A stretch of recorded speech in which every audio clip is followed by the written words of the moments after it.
Sebelumnya,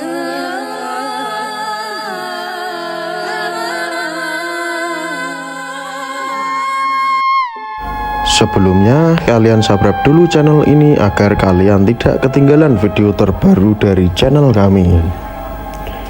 Peninggalan Prabu Brawijaya. Darmo Gandul kembali bertanya kepada Ki Kalamwati. Maaf guru, hamba mau bertanya. Semoga Paduka masih berkenan menjawab pertanyaan hamba, yakni tentang Raja Agung Kediri Sri Jayabaya. Bagaimana ceritanya dan di mana bekas istananya? Ki Kalamwati menjawab, sebenarnya panjang ceritanya, tapi aku akan menceritakan sekedarnya saja.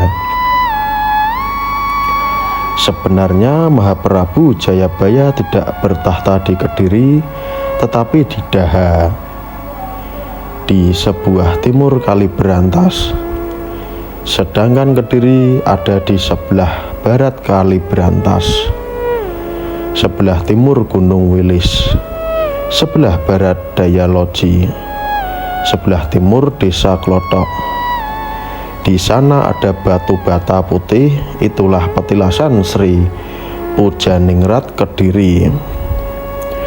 Adapun petilasan Prabu Jayabaya ada di Daha, sekarang dikenal dengan Desa Menang,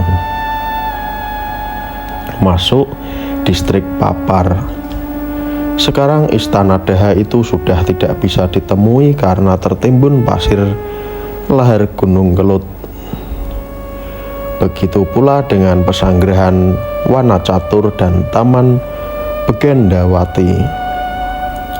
Istana Putri Nimas Ratu Pegendongan kini hanya menjadi nama desa. Peninggalan Sri Narapati yang masih bisa kutemui hanya beberapa saja.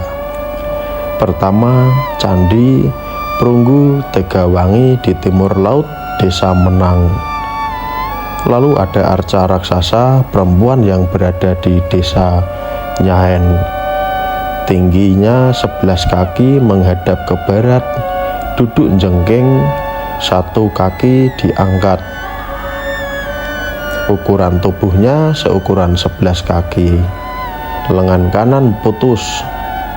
Aku sempat bertanya kepada Raden Budi, katanya yang memutus adalah Sunan Bonang saat dia berkelana di Kediri. Arca itu sangat berat, 100 orang pun belum tentu mampu mengangkatnya. Peninggalan lainnya adalah arca kuda berbadan satu berkepala dua, yang saling membelakangi, berada di Desa Bogem, masuk distrik Sukareja. Aku sempat bertanya kepada Raden Budi, bagaimana cerita awalnya mula Prabu Jayabaya membuat arca tersebut. Ceritanya begini, ada seorang raksasa perempuan bernama Nyai Lodoyong. Dia hendak melamar menjadi istri raja, namun belum sempat ia menemui sang Prabu, keburu dikeroyok oleh warga. Raksasa wanita itu jatuh tersungkur, tapi belum mati. Ia ditanya apa maksudnya hendak ke istana, lalu si raksasa perempuan menceritakan semua maksudnya. Hal itu lantas dilaporkan kepada Baginda Raja. Mendengar laporan itu, sang Prabu keluar dan menemui raksasa perempuan tersebut.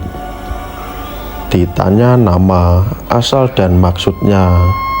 Setelah dijawab oleh raksasa, sang Prabu berkata, "Wahai raksasa, sudah menjadi kehendak dewa yang maha lebih bahwa aku bukan jodohmu. Tapi aku akan memberitahu bahwa kelak di sebelah barat sungai ini akan ada seorang raja, tapi istananya di Prambanan. Atas kehendak dewa yang maha lebih, dia akan menjadi suamimu. Kamu akan menjadi menjelma menjadi manusia bernama Roro Jonggrang. Setelah sang Prabu berkata demikian, raksasa wanita itu mati. Inilah awal mula orang Jawa memakai sebutan Nyai. Di kemudian hari, orang yang memakai sebutan ini adalah orang terhormat. Mulanya yang memakai adalah seorang raksasa wanita yang melebihi sesamanya. Setelah kematian raksasa wanita, raja lantas memberi perintah kepada warga tempat raksasa ini meninggal, berilah nama desa Gumuruh. Itulah awal mula nama desa Gumuruh dan lestari sampai sekarang. Setelah itu sang Prabu membuat sebuah arca kuda berkepala dua yang dilingkari tali kanan kirinya. Arca itu berada di desa Bogem. Kipatih yang bernama Butalokaya dan senopati perang yang bernama Tunggul Wulung menghaturkan sembah dan bertanya, "Ampun Mahaprabu, izinkan kami bertanya, apa yang menjadi alasan Paduka membuat arca ini?" Sebuah patung kuda berkepala dua yang saling membelakangi wajahnya, polos tanpa pelana, dikelilingi tali dan berada di desa Bogem. Jawab sang Prabu, "Ketahuilah, aku membuat arca ini sebagai perlambang saja, bahwa kelak di zaman Nungsa Srenggi, jika ada orang yang melihat arca ini, ia akan mampu memahami tekad wanita." Bogem adalah nama tempat untuk barang yang indah. Adapun wanita itu adalah simbol bagi tempat menyimpan rahasia.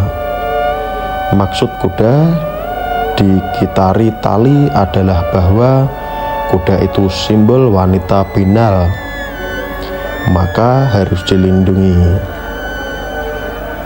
Badan satu berkepala dua adalah simbol watak wanita yang suka mendua. Mata menatap ke depan, tapi yang diinginkan yang di belakang. Meskipun sudah dijaga suami, masih saja menyeleweng. Yang dimaksud kuda tanpa pelana adalah perlambang perempuan yang menikahi perempuan tanpa persetujuan orang tua dan raja. Ketika sama-sama suka, langsung senggrama, kalau cocok lantas menikah, kalau tidak cocok ya bubar. Inilah makna arca yang ada di desa Bogem ini. Begitulah jawaban sang Prabu. Adapun candi yang dibangun atas kehendak raja dipakai untuk membakar jasad para kawula yang mati agar raganya kembali ke alam yang samar dan sepi. Asalnya kosong, ketika di dunia menjadi raja, setelah mati masuk ke alam kegelangan. Itulah adat para raja zaman dahulu. Baginda Raja memohon kepada Hyang Maha Agung agar tradisi ini tetap abadi. Maka itulah alasan dibangunkan candi, karena tubuh itu awalnya tidak ada, maka setelah mati harus disirnakan juga. Jangan terlalu lama. Begitulah cerita tentang Prabu Jayabaya. Setelah Baginda moksa, Kipatih Butalokaya dan Senopati Tunggul Wulung menjadi Raja Demit. Begitulah pula Putri Nimas, Ratu Pagendongan, yang menjadi ratu makhluk halus di Laut Selatan, bergelar Ratu Angin-Angin. Ada salah seorang abdi terkasih Baginda yang bernama Kyai Kramaturuna yang diminta berdiam di Sendang Kalasan. Dia menetapi perintah raja dan tinggal di sana selama 300 tahun. Putra Raja Prambana yang bernama Lembu Wuridadu atau Pujaningrat menjadi Raja Kediri yang istananya berada di sisi barat Kali Brantas. Kediri artinya wanita yang sudah tidak mengalami datang bulan. Yang memberi nama Kediri adalah Retno Dewi Kelisuci, seorang wanita yang disegani yang sangat luhur. Dia adalah wanita yang tidak pernah menikah, maka disebut tidak pernah datang bulan. Tekadnya itu memberi sawab pengaruh besar terhadap kerajaan, membawa kesejahteraan rakyat. Maka Kediri kerap disebut sebagai negeri perempuan. Jika menyerang, sering menang. Jika diserang, musuh akan kalah. Para wanitanya memiliki harga diri yang tinggi. Itu lantaran tuah dari Retno Dewi Kalisuci, saudara tua raja yang bertapa di gua Selam Mengkleng. Di kaki Gunung Wilis dulunya gua itu disebut oleh putra seorang wiku bernama Kalasena Wardana saat melamar putri raja bernama Dewi Sekartaji yang juga berjuluk Chandra Kirana. Apa pendapat kalian tentang video ini? Silahkan beri komentar di bawah ini.